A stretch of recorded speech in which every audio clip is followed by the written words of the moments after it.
નમસ્કાર મારા ખાખીના યોદ્ધાઓ. તો જે સમયની વાટ હતી અમુક લોકોને નહોતી કે આ શિયાળામાં ગ્રાઉન્ડ નહીં આવે, પણ ગ્રાઉન્ડની ફાઇનલ થઈ નોટિફિકેશન એ આવી ગઈ છે. એટલે જે લોકોએ ગ્રાઉન્ડની શરૂઆત નથી કરી, મતલબમાં પોતાની છે તૈયારી શરૂ નથી કરી, એ લોકોને આજથી હજી છે એ 1.5 થી 2 મહિનાનો સમય છે. ગ્રાઉન્ડ છે એ તેની જે લેવાની સંભાવના ફાઇનલ નોટિફિકેશન LRDની જે ભરતીની વેબસાઇટ છે તેની ઉપર છે એ જાહેર કરવામાં આવી છે. તેની સંપૂર્ણ માહિતી આપું છું કે પોલીસ ગ્રાઉન્ડ આવી ગયું. હું ભાઈ પોલીસનું ગ્રાઉન્ડ આવી ગયું.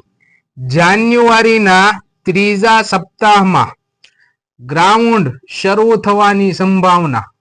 બરોબર, જે ફાઇનલ નોટિફિકેશન છે એ આવી ગઈ છે. ભલે અમુક લોકો તો હજી એમ કહેતા હશે કે ભાઈ 3જા સપ્તાહમાં નો આવે જાન્યુઆરીના, પણ જાન્યુઆરીમાં નો આવે તો ફેબ્રુઆરીમાં તો શરૂ થવાની પૂરેપૂરી સંભાવના છે. બરોબર, હવે એની અંદર કોનો વારો પહેલા આવશે ને પછી વચ્ચે કોનો આવશે ને સૌથી છેલ્લે કોને દોડાવશે, ઓછામાં ઓછા 1.5 થી 2 મહિના તો દોડાવશે. બરોબર, તો એની વાત કરી દઉં કે માત્ર PSAમાં જે લોકોએ ફોર્મ ભરેલું છે તો પહેલા સપ્તાહમાં તેમનો વારો આવશે. કોનો? માત્ર PSAમાં જે લોકોએ ફોર્મ ભરેલું છે તેમને પહેલા દોડાવવામાં આવશે. અને એની અંદર પણ માત્ર PSAમાં જે ફોર્મ ભરવાવાળા છે તેની અંદર નાની ઉંમરવાળા છે તેને દોડાવવાની છે. એ મતલબમાં એને દોડ છે એ પહેલા આવશે.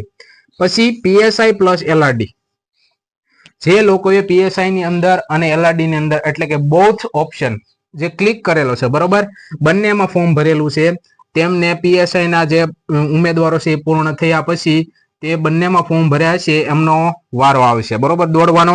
અને એની અંદર પણ જે નાની ઉંમરના હશે એને પહેલા દોડાવશે અને મોટી ઉંમરના હશે એનો વારો પછી આવશે. બરોબર, માત્ર LRD, જે લોકોએ માત્ર LRD ની અંદર ફોર્મ ભરેલું છે તેમનો વારો છેલ્લે, એટલે કે માત્ર LRD કોન્સ્ટેબલમાં ફોર્મ ભરવા વાળા એમને રનિંગ છે એ દોડવાનું છે એ સૌથી છેલ્લે આવશે. બરોબર, જેમ કે ફેબ્રુઆરી માર્ચ સુધીમાં ચાલે તો માર્ચમાં છે એ માત્ર LRD માં જે ફોર્મ ભરેલું છે તેમને દોડવાનું રહેશે.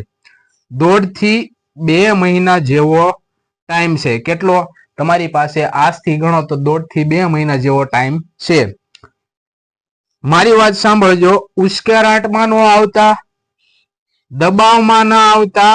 બરોબર, કોઈ ઉશ્કેરાટમાં ન આવતું, દબાવમાં ન આવતા, શાંતિથી દરરોજ દોડવાનું શરૂ કરો. બરોબર, શાંતિથી દોડવાનું શરૂ કરો. કોઈ છે દબાવ નથી આવી જવાનું, કોઈને છે એ ડિપ્રેશનમાં નથી ગરી જવાનું. રોજ 5 કિલોમીટર ના દોડવું. અમુક લોકો છે એ તારીખ આવી, ગ્રાઉન્ડ આવી ગયું એટલે રોજ 5 કિલોમીટર દોડવા મળશે. તમારા પગના છે એ સ્નાયુ બાયુ એટલે કે તાણિયા બાણિયા ક્યાંય જાય એટલે નિરાતે દોડવાનું રાખો. 2 થી 3 દિવસ છે 3 કિલોમીટર દોડો. 3 થી 4 દિવસ છે 3 કિલોમીટર દોડો અને અઠવાડિયામાં 2 વાર 5 કિલોમીટર દોડો. મતલબમાં 7 થી 8 દિવસની અંદર તમારે 2 વાર થી 5 કિલોમીટર દોડવું જોઈએ. આવું મારું કેવું છે. બરોબર, રોજ 5 કિલોમીટર દોડવાથી તમારા રનિંગની અંદર છે સ્ટ્રેટેજી નહીં આવે અને તમારું ટાઈમિંગ છે એ મતલબમાં 25 મિનિટની અંદર કરવું છે એ થોડુંક અઘરું પડશે. ટાઈમ મેનેજ કરીને દોડવું. તમે ગમે ત્યારે દોડવાનું શરૂ ગ્રાઉન્ડમાં કરો એટલે ટાઈમ છે એ તમારા ઘડિયાળ છે એની અંદર કાંટાવાળી ઘડિયાળ હોય તો અથવા તો ઓલી હોય, બરોબર, આંકડાવાળી, તેની અંદર છે ટાઈમ સેટ કરી રાખવો. રોજ ટાઈમિંગમાં ઘટાડો કરવાની કોશિશ કરો. રોજ તમે 3 કિલોમીટર કે 5 કિલોમીટર જે દોડો છો, બરોબર, તેની અંદર ટાઈમિંગ ઘટાડવાની કોશિશ કરો એટલે થઈ જશે. કોઈ આમાં છે હતાશ થવાની મતલબમાં ડિપ્રેશનમાં આવવાની જરૂર નથી. 1.5 થી 2 મહિનાનો ટાઈમ મળ્યો છે હજી. બરોબર, 1.5 થી 2 મહિના. ઘણા લોકો એમ કે છે હજી તો પોલીસના ફોર્મ ભરાય છે તો ગ્રાઉન્ડ આવી ગયું. હા ભાઈ, ફોર્મ ભરાય, ફોર્મે ભરાય જાહે ને ગ્રાઉન્ડ આવી જાહે. એટલે જે લોકોએ હજી તૈયારી નથી શરૂ કરી તેમના માટે ખાસ કે દોડવાનું શરૂ કરો ધીરે ધીરે. વસ્તુ